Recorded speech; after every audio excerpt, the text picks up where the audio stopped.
Wahi kuwaza kama mzigo aliyoweka Mungu ndani yangu wa kuliombea taifa la Tanzania kwa haya inayoyapitia inaweza kumfanya Mungu anikutanishe na moja ya washauri wa Rais Donald Trump juu ya Tanzania. Hii imenikumbusha kwenye Agano la Kale ambapo Mungu alitumia hata wenye ukoma kufukuza jeshi kubwa la Washami ambao lilikuwa linawaogopesha taifa la Israeli pamoja na jeshi lake.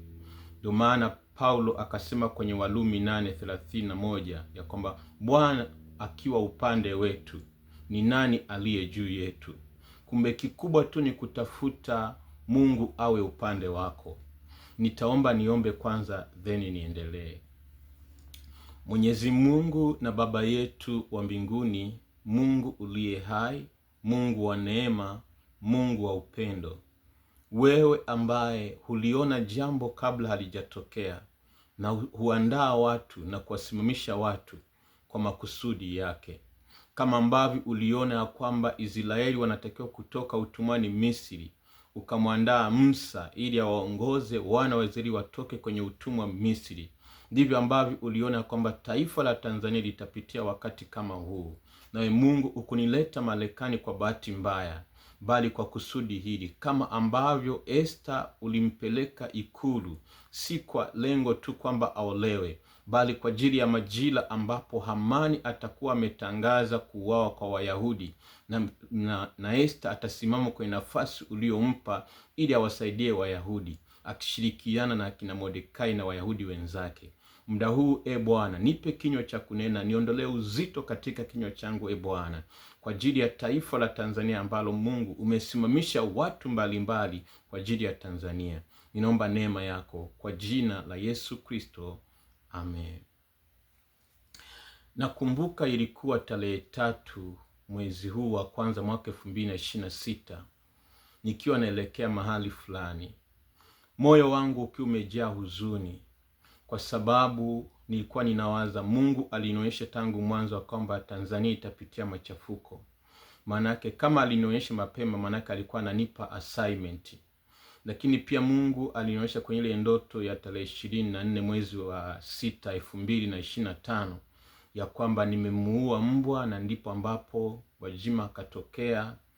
Ni kama tulikuwa vichakani, kuna yakatokea vichakani, tukashikana mikono. Kwa hiyo maana yake nilikuwa najua kwamba ndani yangu kuna kitu ambacho Mungu amenipa kufanya kwa ajili ya taifa la Tanzania. Basi kiu hiyo, nikiwa na huzuni, natembea moyoni mwangu, sina majibu, ila naendelea kumwamini Mungu, nikakumbushwa habari ya Esther, ya kwamba Esther alipoomba siku 3 kwa ajili ya Wayahudi wasiuawe kwa waraka wa Hamani, Mungu hakuja moja kwa moja kusitisha huo waraka, bali alimtumia mfalme. Kwa nikakumbusha kwamba wakati mwingine majibu hayaji moja kwa moja tunavyofikiri, bali majibu yanaweza kuja kwa njia ya watu. Hilo andiko likanifumbua macho, nikasema kwa nini Mungu alinileta Marekani, na baada ya kuja Marekani visa zikazuiwa? Maanake Mungu alikuwa na kusudi. Nikasema Mungu, basi huyu Rais Donald Trump, basi naomba awe kama mfalme Ahasuero kwa Malkia Esther. Kwa hiyo nikasema ninafanyaje hapa? Nikasema mimi sisimami kwa upande wa Wakristo tu wala upande wa Waislamu tu, bali natakiwa kusimama upande wa watu wote, kwa sababu kila mtu ana uhuru wa kuabudu. Kwa maana yake nikasimama kama mwanaharakati au mtetezi wa uhuru wa kuabudu, haki ya kuabudu. Kwa hiyo naomba kuna mambo ambayo nitasema, ambapo mambo 10 ambayo yataangusha utawala wa Rais Samia Suluhu Hassan Tanzania. Jambo la kwanza ni kuminya uhuru wa kuabudu. Ajenda ambayo nimeanza kuiongea ni kwamba uhuru wa kuabudu Mungu mwenyewe ndo ameutoa. Mungu alipomuumba mwanadamu alimpa nafasi ya kuhusiana naye kupitia kuabudu, kupitia ibada. Lakini tangu anguko lilipotokea, anguko la mwanadamu kwenye bustani ya Edeni, Mungu aliacha hiyo nafasi ya kuabudiwa, lakini hakulazimisha. Aliacha free will, aliacha maamuzi binafsi ya mtu aabudu au asiabudu. Sasa inapotokea ya kwamba mtu yuko tayari kuabudu, alafu kuna mtu anazuia kuabudu, maanake moja, huyo mtu hazuii tu haki ya mtu kuabudu, bali anazuia pia haki ya Mungu kuabudiwa. Kwa hiyo mwanadamu hajitetei tu kwa haki yake ya kuabudiwa, bali Mungu pia anasimama kutetea haki yake ya kuabudiwa. Ndiyo maana watu wote ambao huwa wanapinga uhuru wa watu kuabudu wanaweza kufanikiwa kwa muda, wakati ambapo wanaodai hizo haki wamelala. Lakini watu wanaodai haki ya kuabudu wakisimama, hata ukuta huo unabomoka, kama ulivyobomolewa ukuta wa Ujerumani, Berlin Wall. Kwa hiyo ukiangalia kwenye kitabu cha Yohana sura ile ya 4, kianza kusoma zile habari za mwanamke, Yesu alimwambia yule mwanamke ya kwamba Mungu ni roho, nao wamwabuduo yeye inawapasa kumwabudu katika roho na kweli. Akasema saa ipo nao yaje ambao waabudu halisi watamwabudu Baba katika roho na kweli. Na akasema kwamba maana Mungu awatafuta watu kama hao wamwabudu. Kumbe Mungu ndiyo wa kwanza kutafuta wale wanaoabudu. Sasa hebu tafakari, akikuta wamezuiwa na mtu fulani wasimwabudu, nini kitatokea? Kwa anguko la kwanza la Samia linatokana na kuzuia uhuru wa kuabudu kwa watu. Uhuru wa kuabudu kwa watu, haijalishi ni Wakristo au ni Waislamu, kwa sababu Mungu ndo amempa mwanadamu uhuru wa kuabudu Mungu yoyote. Kwa hiyo hapo sio uhuru wa Wakristo kuabudu, bali ni uhuru wa kila mtu kuabudu anachokitaka. Ndiyo maana dunia ina dini zote, ina dini nyingi. Kwa nini zipo? Kwa sababu Mungu ametoa uhuru wa kuabudu, maana hapo ndipo anapompima mtu moyo wake, pendo wake na nia yake. Kwa hiyo hilo ni anguko la kwanza la Rais Samia, ambapo tuseme tusiseme, tupiganie haki tusipiganie, bado mwenye haki ya kuabudiwa ataipigania haki yake. Nitatoa reference ya neno la Mungu ambapo kwenye kitabu cha Mwanzo sura ya 4 tunaona kwamba kulikuwa na watoto wawili wa Adamu, Abeli pamoja na Kaini. Abeli alikuwa na maabudu Mungu katika roho na kweli na kumtolea sadaka kwa moyo, lakini Kaini alikuwa anafanya kama kwa kulazimisha. Kilichotokea, Kaini akamuua Abeli kwa sababu ya wivu wake, lakini kumuua kwake Abeli hakukumfanya yeye apate kibali, bali alijiongezea adhabu, na Mungu akamlaani kwanza na akamwambia damu ya ndugu yako inanililia. Kwa hiyo manake Mungu alikuwa anapokea ibada kupitia Abeli, lakini Abeli sasa hayupo. Kwa hiyo ile sauti ya aliyekuwa anaabudu bado ilikuwa inalia masikioni mwa Mungu. Hilo ni anguko la kwanza. Anguko la pili la Rais Samia litatokana kupitia damu zilizomwagika za tarehe 29 mwezi wa 10 mwaka 2025. Tukio hilo limekuwa kubwa sana duniani kwa sababu watu walifuatilia, watu waliona, na limempa sura mpya kwenye uso wa dunia. Moja ya marais ambao mwanzoni walikuwa na mtazamo mzuri na walikuwa wanapendwa ni Rais Samia. Pamoja na kushinikiza uchaguzi, bado heshima yake ilikuwa bado ipo. Lakini haya yaliyotokea kwenye mauaji haya, maandamano ya tarehe 29, lakini pia na hotuba yake iliyotoka mpaka akasema who are you, imegeuza mtazamo. Kwa hata hizi kufungiwa visa za Marekani na matamko mbalimbali ya nchi mbalimbali zimetoka kutokana na moja, mauaji hayo, lakini pili, kauli za kibabe. Kwa hiyo ni moja kitu ambacho kinaleta anguko kwenye utawala wake. Lakini tukija kwa habari ya rohoni, ni kwamba damu ya mtu mwenye haki inapomwagika inadai uhai wake, inadai haki yake. Kwa hiyo manake inaendelea kulia masikioni mwa Mungu. Manake hata kama Watanzania wote tukinyamaza, hata kama Watanzania wote tukiamua kumpigia makofi na kusema ndiyo Bwana, kumuita mama, bado ile damu yenye haki iliyomwagwa itaendelea kujitetea yenyewe, itaendelea kupiga kelele mbele za Mungu. Naomba nisome andiko hili. Mwanzo sura ya 4 mstari wa 12 inasema,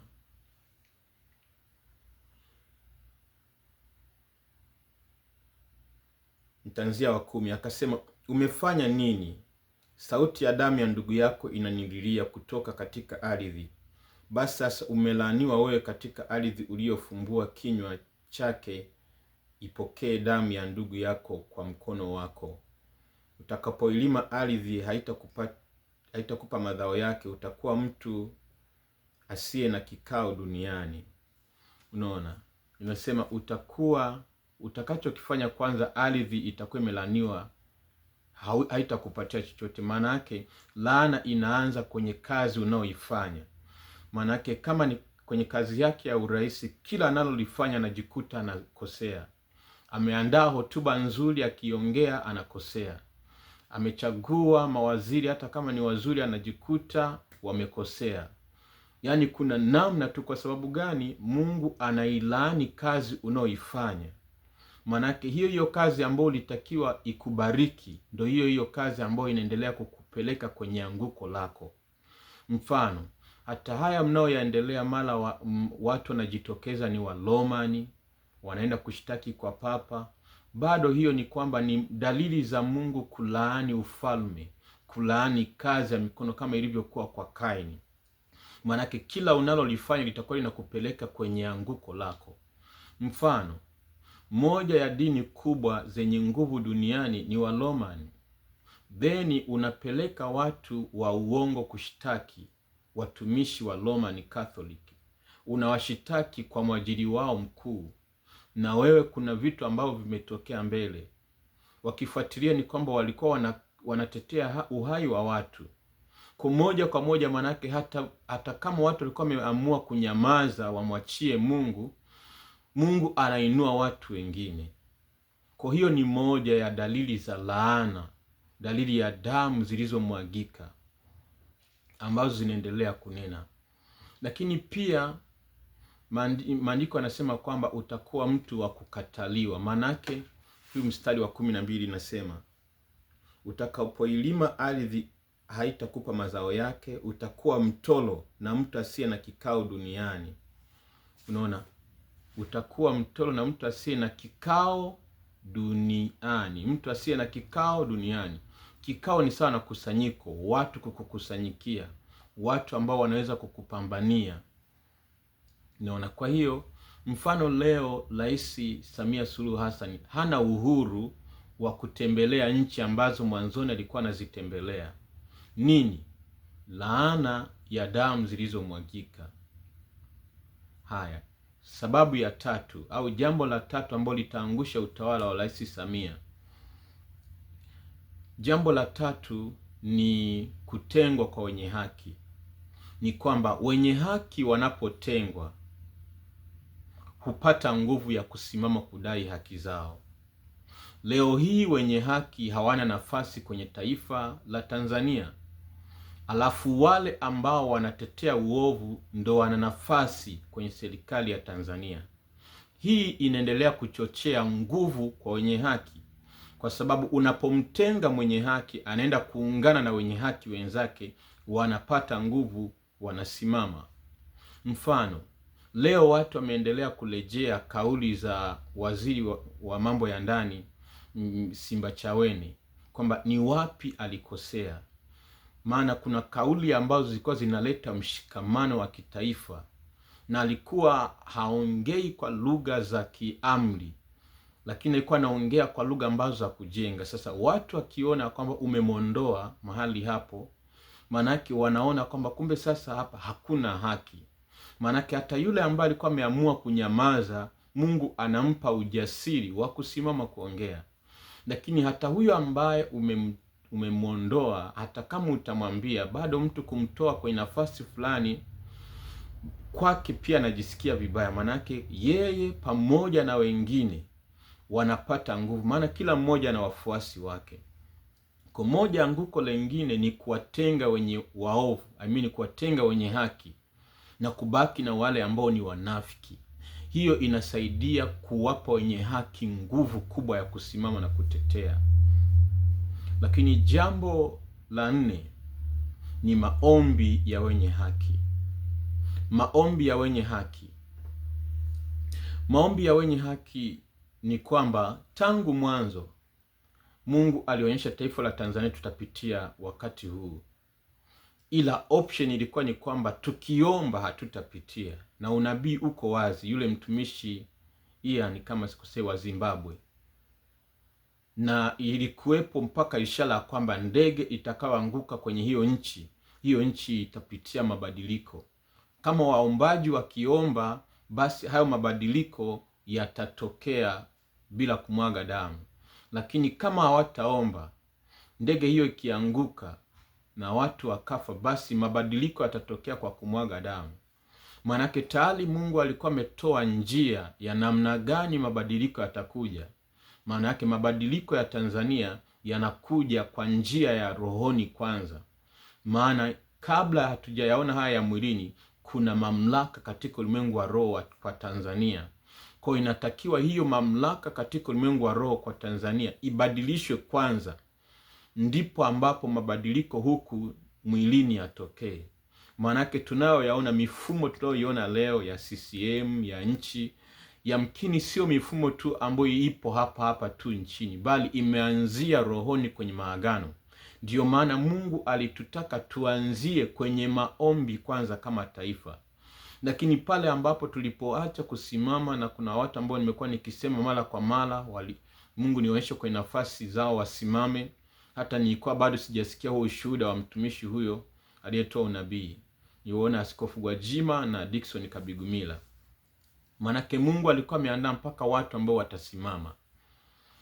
Sasa kwa kuwa ikutokea, bado wenye haki sasa wanapoanza kukumbuka na kumuita Mungu na kumwabudu na kumuomba, sauti ya Mungu inasikia.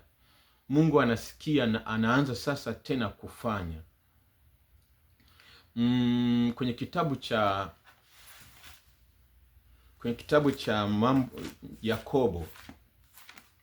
Yakobo sura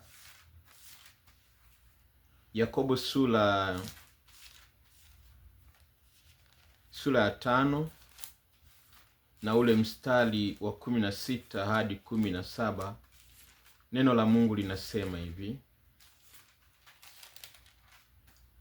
Neno la Mungu linasema, ungameni dhambi zenu ninyi kwa ninyi na kuombeana mpate kuponywa. Kuomba kwake mwenye haki kwafaa sana, akiomba kwa bidii. Eliya alikuwa mwanadamu mwenye tabia moja na sisi. Akaomba kwa bidii mvua isinyeshe, na mvua haikunyesha juu ya nchi muda wa miaka 3 na miezi 6. Unaona, Eliya alikuwa mwanadamu mwenye tabia moja na sisi, akaomba kwa bidii. Ila maandiko yamesema kwamba kuomba kwake mwenye haki kwafaa sana, akiomba kwa bidii. Maanake kama maombi yanaweza kufunga mvua isinyeshe, yanaweza kufunga pia uovu usiendelee. Kwa kadri watu wanavyozidi kusimama kwenye maombi, ndivyo ambavyo inampa Mungu nafasi ya kufanya mabadiliko. Kwa nguvu ya maombi kwa wenye haki. Ndio maana nimekuwa nikisisitiza kwa habari ya maombi, ikiwezekana maombi ya kitaifa. Maana Mungu anapotoa njia ya kufanya, ukifanya nusu haimaanishi kwamba umefanya. Kuna wakati Mungu anakutaka ufanye kama alivyokuelekeza, ndipo anakupa matokeo kama aliyoyakusudia. Kwa Mungu atupe neema taifa la Tanzania, siku moja apatikane kiongozi ambaye atafanikisha maombi ya kitaifa ya dini zote, Wakristo, Waislamu. Maana ndo dini kuu mbili ambazo zinamtambua Mungu, ingawa kila mmoja tunamtambua Mungu kwa namna yake. lakini tunapokuja kama taifa tunakuja kwa umoja wetu. Maana kama Mungu ametuacha tukae kwenye dunia yake na dini zetu, maana yake pia kwenda mbele zake bado kila mmoja anasikia. Hata Eliya aliwaruhusu watu watoe sadaka zao, wale manabii wa uongo, kwenye madhabahu ile ile, naye akaja kutoa sadaka zake kwenye madhabahu ile ile. Maana yake kukutanika pamoja na kuomba pamoja kama taifa, mkiwa na dini tofauti, bado haimzuii Mungu kujibu maombi yenu. Maana maombi ya Eliya hayakuzuiwa na sadaka za manabii wa Baali waliotoa. Kwa maana yake inatufundisha kwamba maombi yako hayawezi kuzuiwa na mtu. Maombi ya Waislamu hayawezi kuzuiwa na mtu. Maombi ya Wakristo kwa Mungu wao hawezi kuzuiwa na mtu, isipokuwa mioyo yao ikoje mbele za Mungu. Kama Mungu amesema kwenye Ezekieli ya kwamba mtu mmoja anaweza akasimama na akaokoa taifa, manake maombi yetu hayazuiwi na watu gani tumechangamana nao, bali imani gani tumechangamana nayo. Kama imani yetu ni kwa Mungu na iko thabiti mbele za Mungu, Mungu anafanya. Jambo la tano ambalo litaangusha utawala wa Rais Samia kwenye nafasi yake ni kwa habari ya kusudi la Mungu katika muungano wa Tanganyika na Zanzibar. Unajua, kadri unavyoendelea kuomba ndivyo Mungu anavyokufunulia mambo mengi. Nilipokuwa nikiomba nikakumbushwa, likanijia swali kwamba hivi duniani humu kuna nchi gani ambayo ni muunganiko kati wa nchi ya Kiislamu na nchi ya Kikristo? Labda nyie mtaniambia kama hiyo nchi ipo, lakini nilipowaza mimi nikasema hakuna. Maana hakuna nchi ambayo muunganiko wake ni kati ya nchi ya Uislamu mwingi na Ukristo mwingi. Lakini Tanzania ni muunganiko kati ya Zanzibar ambao ni Waislamu wengi na Tanganyika ambao Wakristo ndo wengi. Hii inatukumbusha nini? Hii nilipokuwa nikiendelea kuomba nikakumbuka wakati Mungu anawaingiza wana wa Israeli, aliwaambia ya kwamba watatenga miji 6 ambayo itakuwa kama sehemu ya makimbilio, ambapo mtu akifanya kosa anaweza akakimbilia kwenye nchi hiyo na akawa salama. Kwa hiyo zilikuwa zinaitwa nchi za makimbilio. Na ukirejea taifa la Tanzania, ni taifa ambalo linampa uhuru mtu wa dini yoyote.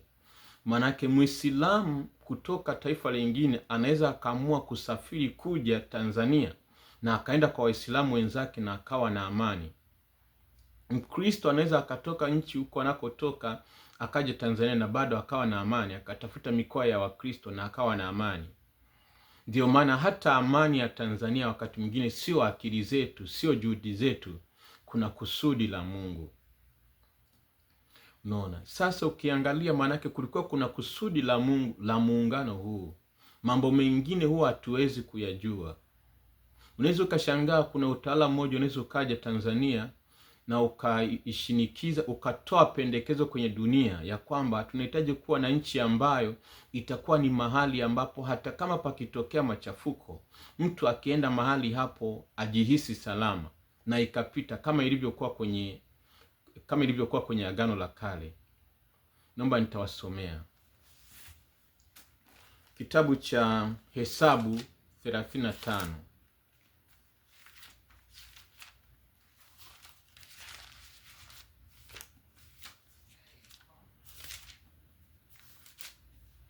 Mstari wa kuanzia wa 14 inasema hivi: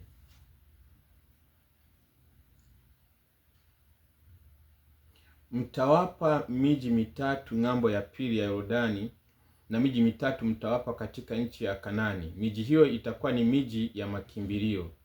Miji hiyo 6 itakuwa miji ya makimbilio kwa ajili ya wana wa Israeli, na kwa ajili ya mgeni, na kwa ajili ya huyo aketie kati ya hali ya ugeni, ili kila amuaye mtu naye hakukusudia kumua apate kukimbilia huko.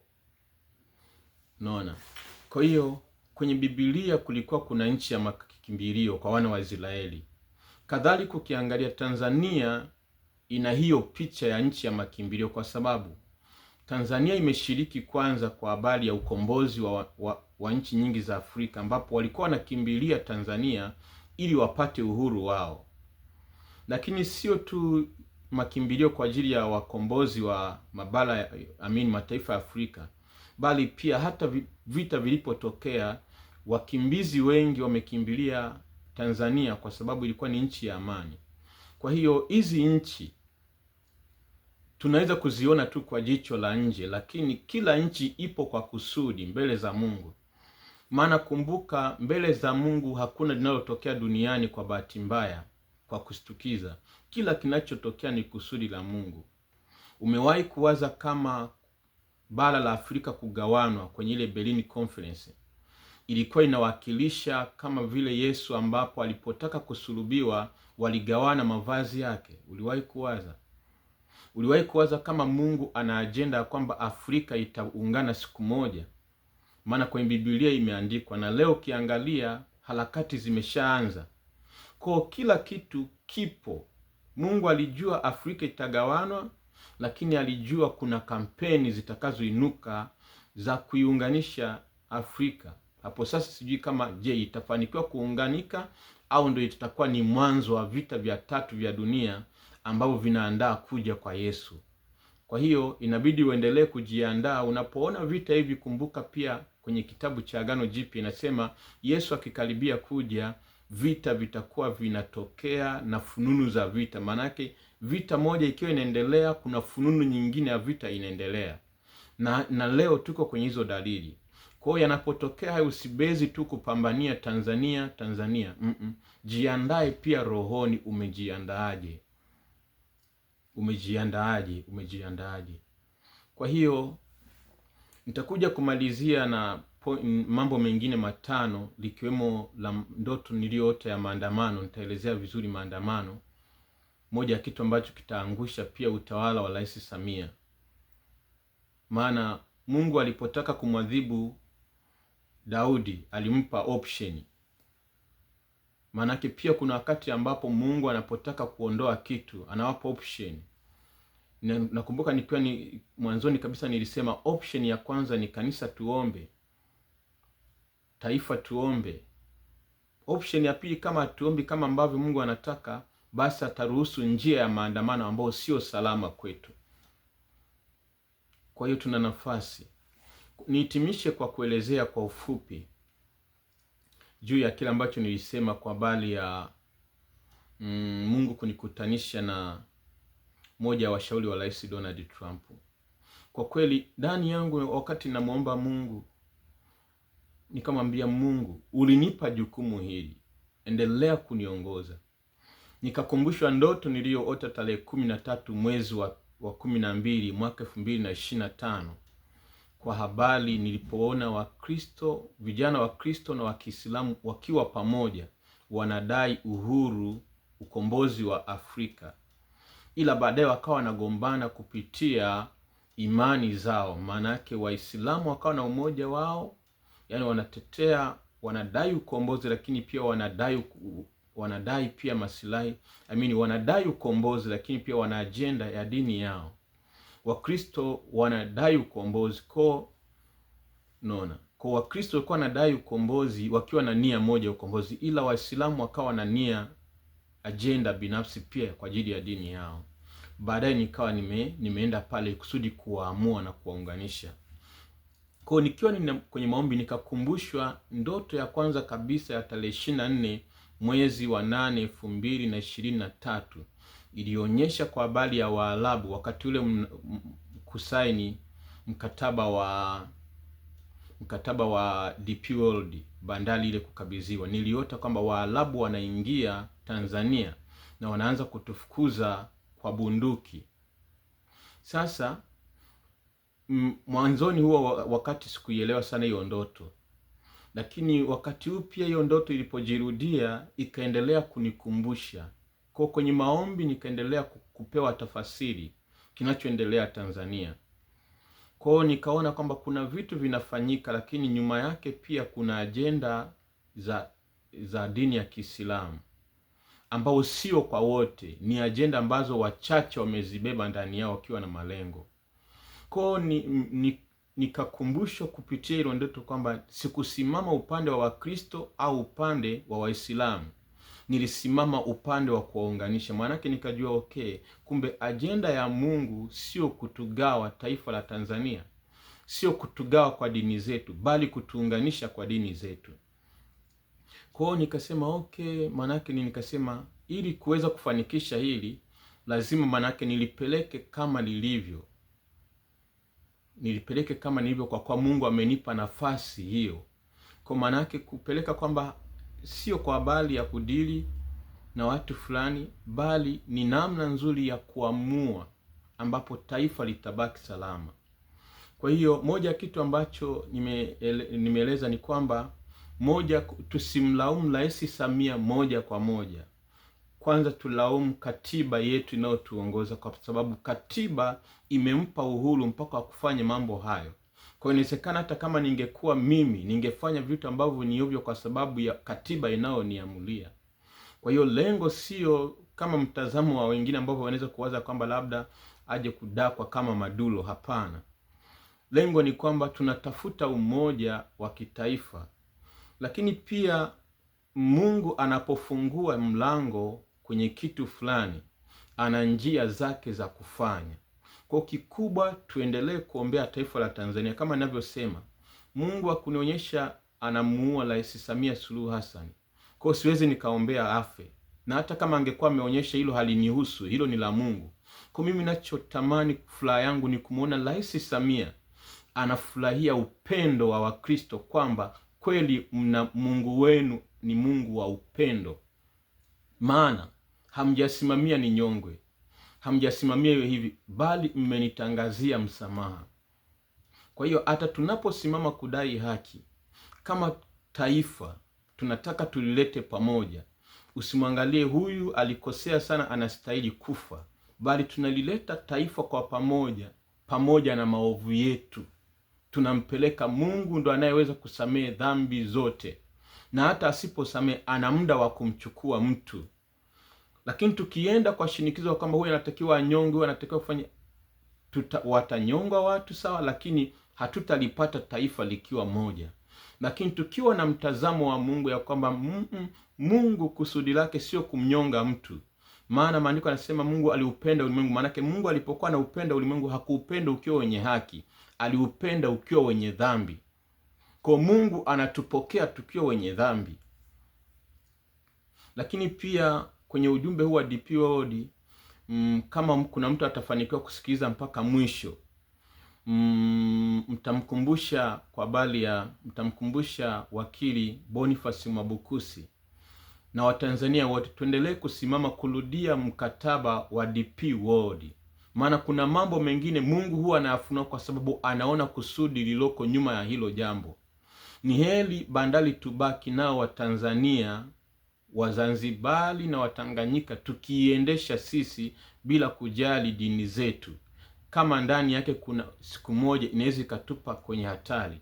Maanake kuna wakati hatari unaweza ukaiona kama kwamba ni hatari kwa Wakristo tu, kumbe ni hatari kwa taifa zima bila kujali dini zetu. Ninaomba Mungu abariki. Nitakuja kumalizia hizo pointi 5. Kingine nimalizie, ndio maana wakati naomba nikawa nasikia uzito kwa habari ya Askofu Gwajima. Mlioko karibu na Askofu Gwajima na Kabigumila, endeleeni kuwakumbusha kwamba katika kauli zao zibebe upendo. Maana ni rahisi sana, kwa sababu rais aliyeko madarakani ni Muislamu. Gwajima, Askofu Kabigumila ni Wakristo. Ni rahisi sana watu kutengeneza vita ya udini, ikatoka kwenye ile mashindano ya watu wawili wakiwa wanataka madaraka, ikawa ni mashindano ya Wakristo na Waislamu. Kwa hiyo tunatakiwa kujua kwamba kuna vita gani, adui yetu ni nani. Maana mnaweza mkapigana vita, kumbe adui mkubwa mnamuacha. Adui mkubwa mmoja wapo sasa hivi ni udini. Ukishainuka ukapanda mioyoni mwetu, kushinda ni ngumu. Kwa lazima tuwe tunaenda kwanza magotini pa Mungu, unaomba, unalia ili Mungu akufunulie. Usipigane vita. Hata wanajeshi wanapopigana vita anakuwa anaangalia pande zote, adui ni upi. Kwa na sisi tunaposhughulikia taifa kulileta pamoja, tusiwe kama vipofu, twende mbele za Mungu ili tusishughulike kwa kumlenga adui mmoja, kumbe kuna maadui wengine, tukajikuta tumeishia kuuawa. Amini, kulipoteza taifa. Lazima tujue adui yetu ni nani. Udini, adui yetu ni nani? Hawa watu waliouao wanaweza kutengeneza, inaweza ikasababisha kundi la magaidi. Adui yetu ni nani? Maadui wa nje. Adui yetu nani? Lazima ujue. Kwa hiyo Mungu abariki. Na leo wakati ninataka kuanza, huwa naomba then namwambia Mungu, nithibitishie kwa andiko ambalo kama huu ujumbe ni sahihi. Yani natafuta njia nyingi za kuthibitisha. Moja ya uthibitisho huwa nafunua Biblia kama kustukiza, kama natafuta jibu la Mungu kupitia maandiko. Nikafunua kitabu cha Marko sura ya 12 mstari wa 28 hadi 31, ambapo inasema amri ya kwanza ni kumpenda Mungu. Maanake nikakuta amri ya kwanza ni kuabudu. Maana kumpenda Mungu ni sawa na kuabudu. Kwa hiyo nikaconfirm na agenda yangu ya kwanza, uhuru wa kuabudu. Amri ya pili ni kumpenda jirani yako au kumpenda ndugu yako. Kwa hiyo nikakumbuka jirani sio lazima awe Mkristo mwenzangu. Jirani sio lazima awe ndugu yangu. Jirani ni mtu yoyote. Kwa maana yake ninaposimama kudai haki za Wakristo kuabudu, lazima nikumbuke pia kudai haki za Waislamu kuabudu. Unapodai haki yako, kumbuka pia kulinda haki ya mwingine. Mungu, nakushukuru kwa neno hili. Achilia neema na kibali. Mungu, mioyo yetu ikapondeponde kwa ajili ya kulileta taifa la Tanzania pamoja. Katika jina pekee la Yesu Kristo. Amen.